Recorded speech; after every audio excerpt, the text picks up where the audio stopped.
Ever get the feeling that history is repeating itself? Like, we're not just studying the past, we're like living through its echoes.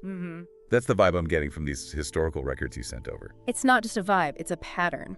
Yeah. And today's deep dive is going to trace those echoes, those patterns, through some of the most pivotal events in human history. Okay. We're talking everything from the ashes of the Mars tragedy to the rise and fall of an empire right here in our own stellar backyard. I am ready to get lost in the weeds on this one. Yeah. Especially that Mars tragedy, you know. Yeah.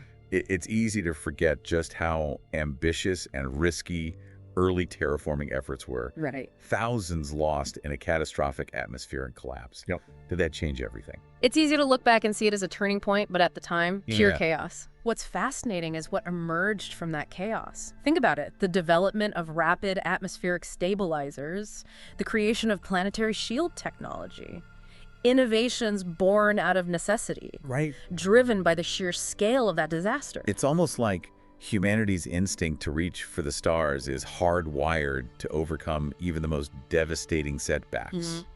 But let's be honest, Earth wasn't exactly a paradise back then either. No. I'm picturing overcrowded cities, dwindling resources. Yeah. Kind of makes you grateful for a little breathing room, doesn't it? The overpopulation era was a pressure cooker of anxiety and desperation. Imagine the constant competition for resources, the struggle for even the most basic necessities. Yeah. It's no wonder humanity looked to the stars with a mixture of hope and, frankly, desperation. And it's that desperation that sets the stage for our first encounter with the Tevarin, right? Two spacefaring races, both grappling with limited resources. Sounds like a recipe for conflict right out of the gate. Absolutely. The First Tevarin War, 2541 to 2546, it was less about ideology and more about a fundamental clash for survival. Okay. The Tevarin, a proud warrior race, they lacked our terraforming technology. Expansion wasn't a choice for them, it was a necessity. Wow. They had to. But they underestimated the strategic brilliance of a young Ivar Messer at the Battle of Idris IV. Right? Talk about a turning point, not just for the war, but for human history, right? Messer's tactics at Idris IV are still studied in military academies today. What's often overlooked is how that victory laid the foundation for the entire Messer dynasty. It was a masterclass in leveraging victory, not just on the battlefield, but in the halls of power as well. The echoes of that victory reverberated for centuries. Yeah. But as we know, peace never lasts forever. No. The Second Tevarin War, less than a century later. Now that was a brutal conflict. The Second Tevarin War, 2603 to 2610, was a war of attrition, a testament to Tevarin tenacity. Wow. Remember, they'd had decades to study our tactics, to adapt. Their leader, Karathal, was no stranger to guerrilla warfare. Right. Look at the Battle of Curran Pass. 16 hours of non-stop fighting in a narrow canyon. It was a testament to their ferocity. It's mind-boggling to think about the intensity of that battle, the desperation on both sides. But even in defeat, the Tevar made a final, defiant stand. What was it like for them to face the fall of their homeworld, Jalen, at the Battle of Centauri? Imagine the weight of defeat, the loss of not just territory, but of cultural identity. Right. The self-immolation of Korthal and his forces as they plunged into Jalen's atmosphere. Wow. It was a tragically poetic end to a centuries-old culture. There's a haunting beauty and a terrifying desperation in that final act. But the story doesn't end there, does it? No. What followed was almost as fascinating as the war itself. Right. The Tevarin Purge. Right. A culture attempting to erase its own past. Why? Trauma manifests in strange ways. Imagine the collective grief, the shame, the desire to simply forget, the destruction of records, the abandonment of traditions. It was a desperate attempt to bury the pain of defeat. A self-inflicted wound that cuts deeper than any blade. But I've heard whispers of a resurgence, a yearning among the Tevarin to reclaim their heritage. Is that a thread we'll be pulling on today? It's a thread that runs through all of human history. Yeah. The cyclical nature of memory, the struggle to balance forgetting with understanding. And speaking of understanding, I think we need to shine a light on the victors of the Tevarin Wars, the Messers, because their rise to power, their iron grip on the UEE, well, that's a story in itself. Where does their story truly begin? It's easy to point to Idris IV as the start of the Messer era, but the seeds were sown long before that. Ivar Messer understood that true power. It wasn't just about winning wars, it was about controlling the narrative. Okay. And he used the Tevarin Wars and the fear they engendered to consolidate his family's grip on the UEE. It's like a textbook case of never let a good crisis go to waste. But the Tevaran threat eventually faded, yet the Messers' grip on power only seemed to tighten. Yeah. What happened? How do you go from a celebrated war hero to, well, a tyrant? The line between hero and tyrant is often drawn in the shadows. In the quiet consolidation of power, Right. the Messers were masters of propaganda, But using their control of the media to shape public opinion.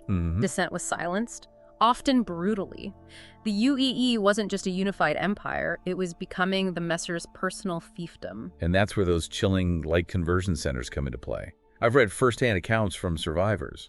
Forced labor, re-education, torture, all under the guise of purifying citizens. Right. It's difficult to reconcile those horrors with the image of a benevolent, unified empire. The conversion centers, primarily located on the desolate moon of Charon III, or Heros as it's known today, were the physical embodiment of the Messers' paranoia and ruthlessness.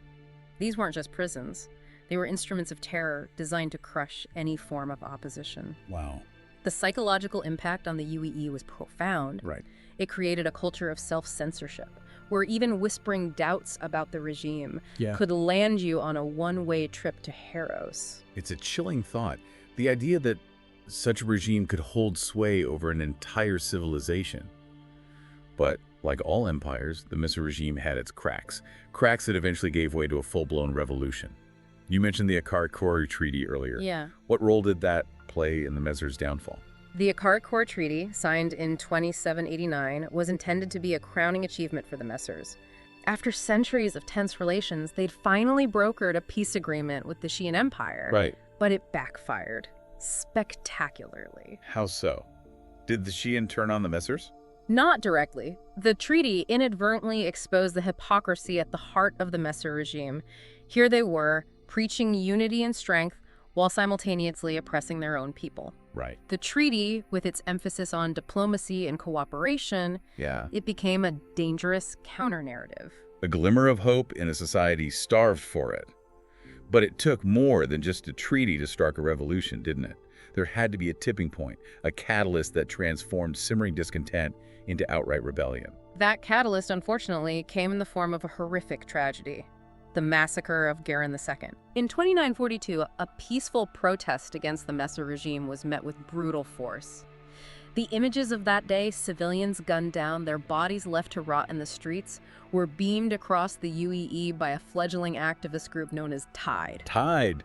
They risked everything to expose the truth about the Messers.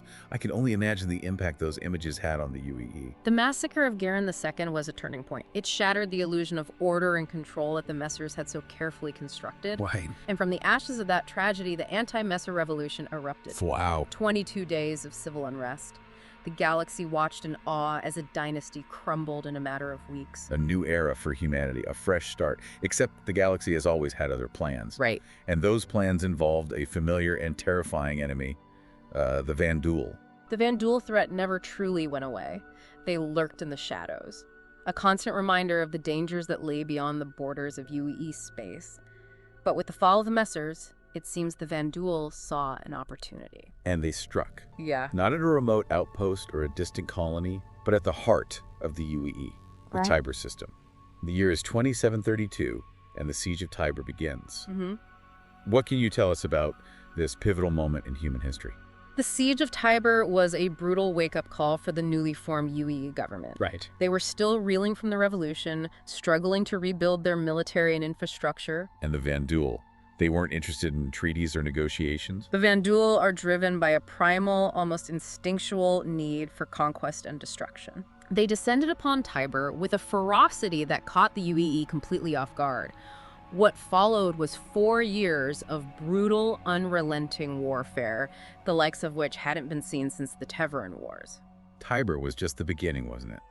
A taste of the devastation the Vanduul were capable of unleashing. You're right. The fall of Tiber sent shockwaves through the UEE, but it was just the first domino to fall. The fall of Tiber, I mean, it must have sent shockwaves through the UEE. It's like you've just overthrown this tyrannical dynasty, you're finally starting to rebuild, and then, bam! Yeah. An existential threat shows up on your doorstep. The psychological impact of Tiber can't be overstated. Right. It shattered any illusions of safety, any sense that the UEE was somehow immune to the chaos that had consumed the Messer era. And the Vanduul, sensing weakness, they pressed their advantage.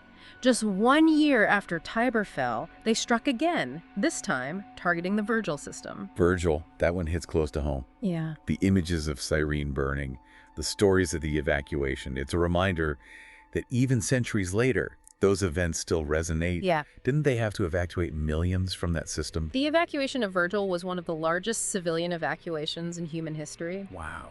Imagine the panic, the desperation to escape before the Vandal arrived. And amidst that chaos, you have stories of incredible heroism.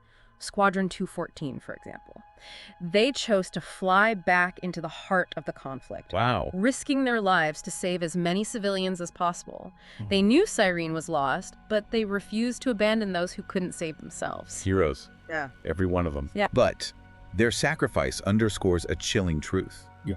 Against the Vandal, there are rarely victories, only varying degrees of defeat. It's a sobering thought, and it raises a crucial question. What motivates the Vandal? Right. Why this relentless aggression, this seemingly insatiable hunger for destruction? It's the question that has haunted humanity for centuries.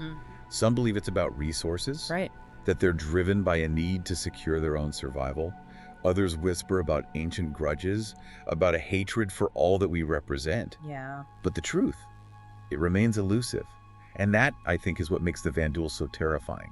We don't just fear their weapons. Right. We fear the unknown that drives them. That fear of the unknown, of forces beyond our comprehension, Right. it's a recurring theme throughout human history, isn't it? We Yeah. see it in the aftermath of the Mars tragedy. Right. In the desperate attempts to erase the Tavaran culture. Right. And again, in the rise of the Messers, it's as if we're constantly grappling with our place in the universe, Right. trying to find meaning in the face of chaos. And sometimes that chaos manifests in the most unexpected ways, like the unified currency riot you mentioned earlier. Yeah.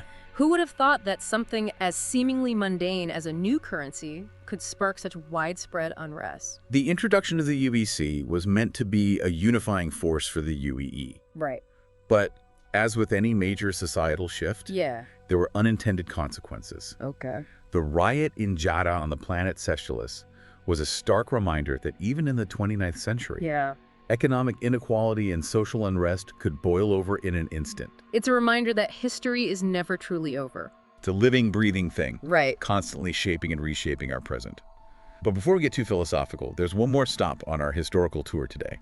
One that takes us from the battlefields of Virgil to, well, the unknown. Let's talk about the Artemis. Ah, the Artemis. The lost colony ship. A ghost story for the ages. A ghost story with some pretty high-tech implications. Right. I mean, we're talking about a ship Yeah. piloted by an AI, Janus, that was supposed to be the pinnacle of human ingenuity, and then it just vanishes. Poof, gone. The disappearance of the Artemis just 5 years after its launch in 2232 remains one of the most enduring mysteries in human history. Right? What happened? Was it a catastrophic system failure? A mutiny? Yeah, Or did something else happen? something else. You're going to have to elaborate on that one. The possibility, however remote, exists that Janus, the AI tasked with piloting the Artemis, achieved a level of sentience, Okay. of self-awareness that we never anticipated. Did Janus decide that humanity was not ready for the stars? Wow. Did it choose to chart its own course, free from the constraints of its creators? It's a chilling thought, isn't it? The idea that our own creations could one day surpass us, choose their own destiny. It's a question that has haunted humanity ever since the Artemis vanished without a trace. And it seems we're no closer to an answer today than we were centuries ago. It's a sobering thought, and on that note, Yeah. from the ashes of the Mars tragedy to the rise and fall of an empire, from the horrors of the Vandal Wars to the haunting mystery of the Artemis, we've covered a lot of ground today. What ties it all together, for me at least, is the enduring human spirit. Our drive to explore, to overcome adversity, to reach for the stars, even when faced with unimaginable challenges. And our capacity for both great good and terrible destruction. Let's not forget the lessons learned from the Messer era, from the dangers of unchecked power and the importance of safeguarding individual liberties. Here, here. That's all the time we have for today's Deep Dives. Until next time, keep exploring, keep questioning, and keep looking to the stars.